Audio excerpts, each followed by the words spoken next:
The Giver by Lois Lowry, Chapter 9. Now, for the first time in his 12 years of life, Jonas felt separate, different. He remembered what the chief elder had said, that his training would be alone and apart. But his training had not yet begun, and already, upon leaving the auditorium, he felt the apartness. Holding the folder she had given him, he made his way through the throng, looking for his family unit and for Asher. People moved aside for him. They watched him. He thought he could hear whispers. "Ash," he called, spotting his friend near the rows of bicycles.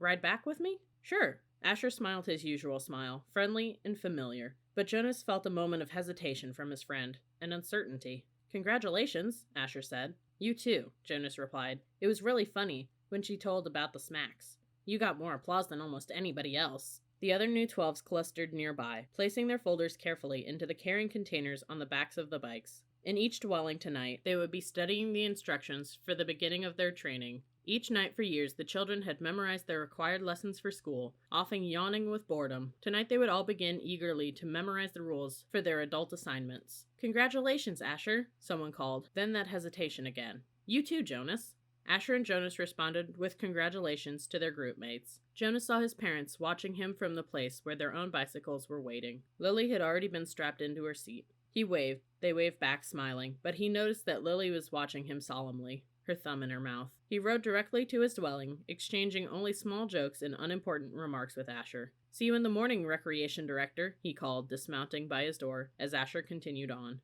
"Right, see you," Asher called back. Once again, there was just a moment when things weren't quite the same. Weren't quite as they had been through the long friendship. Perhaps he had imagined it. Things couldn't change with Asher. The evening meal was quieter than usual. Lily chattered about her plans for volunteer work. She would begin, she said, at the nurturing center, since she was already an expert at feeding Gabriel. "I know," she added quickly, when her father gave her a warning glance. "I won't mention his name. I know I'm not supposed to know his name." "I can't wait for tomorrow to come," she said happily. Jonas sighed uneasily. "I can," he muttered. "You've been greatly honored," his mother said. "Your father and I are very proud." "It's the most important job in the community," father said. "But just the other night you said that the job of making assignments was the most important." Mother nodded. "This is different. It's not a job, really. I never thought, never expected." She paused. "There's only one receiver." But the chief elder said that they had made a selection before and that it failed. What was she talking about? Both of his parents hesitated. Finally, his father described the previous selection. "It was very much as it was today, Jonas. The same suspense, as 111 had been passed over when the assignments were given. Then the announcement, when they singled out the one." Jonas interrupted. "What was his name?"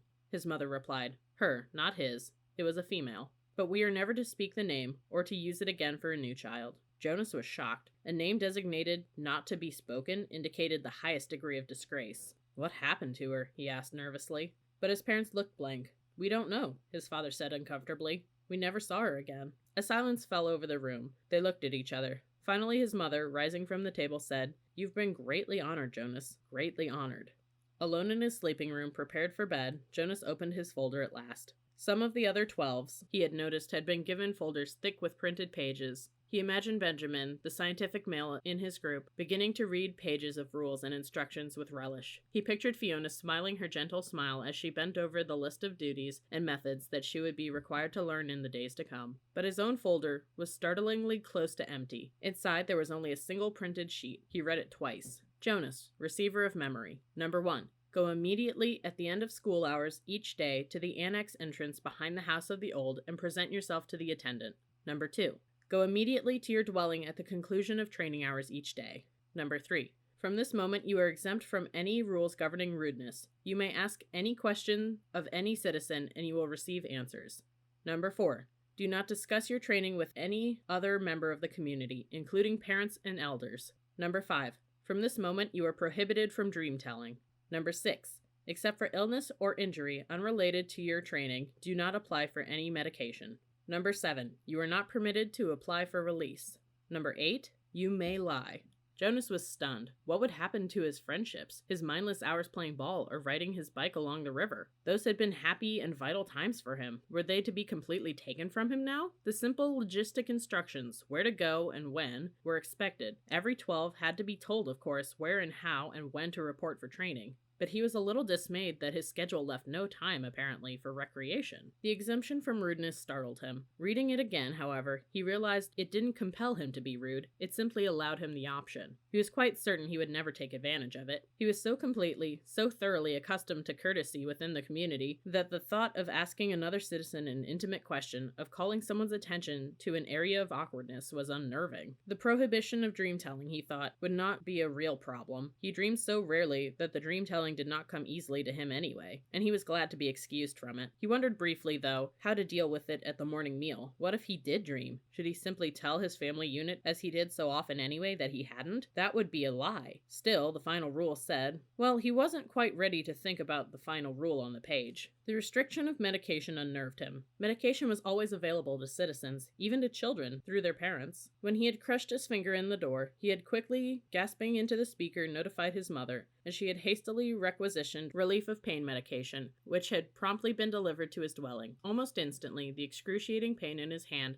had diminished to the throb, which was now all he could recall of the experience. Rereading rule number 6, he realized that a crushed finger fell into the category of unrelated to training. So if it ever happened again, and he was quite certain it wouldn't, he had been very careful near heavy doors since the accident, he could still receive medication. The pill he took now each morning was also unrelated to training, so he would continue to receive the pill. But he remembered uneasily what the chief elder had said about the pain that would come with his training. She had called it indescribable. Jonas swallowed hard, trying without success to imagine what such a pain might be like, with no medication at all, but it was beyond his comprehension. He felt no reaction to rule number 7 at all. It had never occurred to him that under any circumstances ever he might apply for release. Finally, he steeled himself to read the final rule again. He had been trained since earliest childhood, since his earliest learning of language, never to lie. It was an integral part of the learning of precise speech. Once when he had been a 4, he had said, just prior to the midday meal at school, "I'm starving." Immediately he had been taken aside for a brief private lesson in language precision.